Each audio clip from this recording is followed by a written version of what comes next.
每年秋冬天必做的就是煲仔饭。今天做的这一个鸡腿腊肉煲仔饭真的特别的香，喜欢的朋友可以试看看。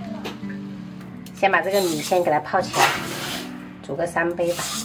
然后我们倒入清水给它泡个15分钟。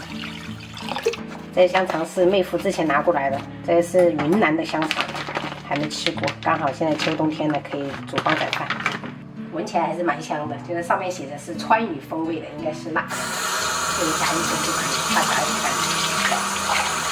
它这种应该跟我们四川的差不多，都是用生的去煲的吧，所以我们就切片的时候就切稍微薄一点，等一下熟的比较快。满满一碗。这个煲仔饭肯定不能只有腊肠了，所以我就买了几个这种去骨的这种鸡腿肉，直接给它切条。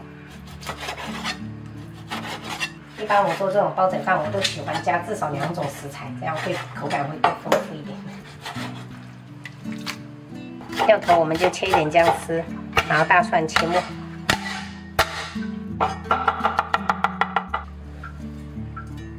来点胡椒粉，1勺生抽。1勺普洱豆酱，抓油。因为这个普洱豆酱本身有咸味，所以我们不要再加盐了。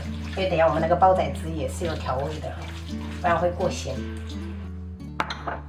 最后我们来调个煲仔汁，来1小勺盐，松茸鲜奶一点，2勺酱油，1勺蒸鱼豉油，然后半勺的蚝油，然后1点糖，加入少量的清水，我们搅匀。然后就这样子就可以了。然后把这个砂锅烧热，我们来丢油。泡好的这个大米，我们要给它清洗一遍，再给它加进来哈。然后给它铺平整。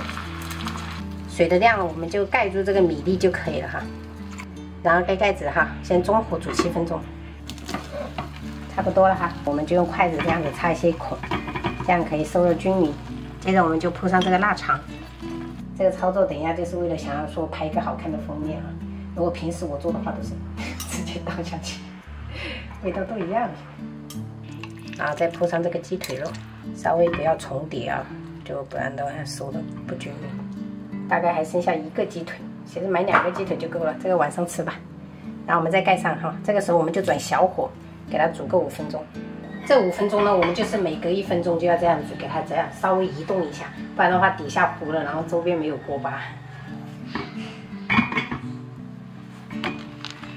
然后我们可以洗一点自己爱吃的青菜，再把这个煲仔汁淋在上面。这个青菜还是我婆婆自己种的。继续我们盖上盖子，然后沿锅盖淋1圈食用油，再给它煮个1分钟就可以了哈。就每隔20秒左右就要给它移动一下位置。因为最后一步很关键，太香了。最后我们撒点葱花，给它拌均匀就可以吃了。今天就是搭配一点馄饨，然后就吃这个煲仔饭。主要是我怕这个煲仔饭不够吃啊。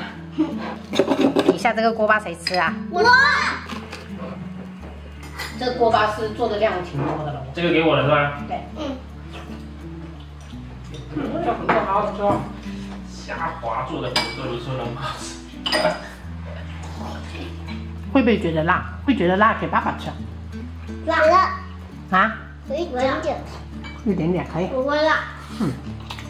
我用个大锅巴留着，先吃一下。我也给这个大锅巴。里面还有鸡腿肉。香了妈。妈妈喜欢麻辣，我喜欢香辣。爸爸喜欢芥末辣。我杨觉得香肠不够，然后现在要去把那个没铺完的香肠跟那个鸡腿炒了。爸爸是为了不让退呢，还是说自己想吃呢？都有。哎呀妈，美味。青菜还有香肠跟鸡腿没用完，就这样一股老炒。你是不是还加了这个泡椒啊？对。太香了！如果换成甜气的话，那就变成了泡椒甜气。哦哟。周1到周5。还得请假去打。对。那就下午没有人下午打疫苗了，最好是早上啊。都是早上。好香。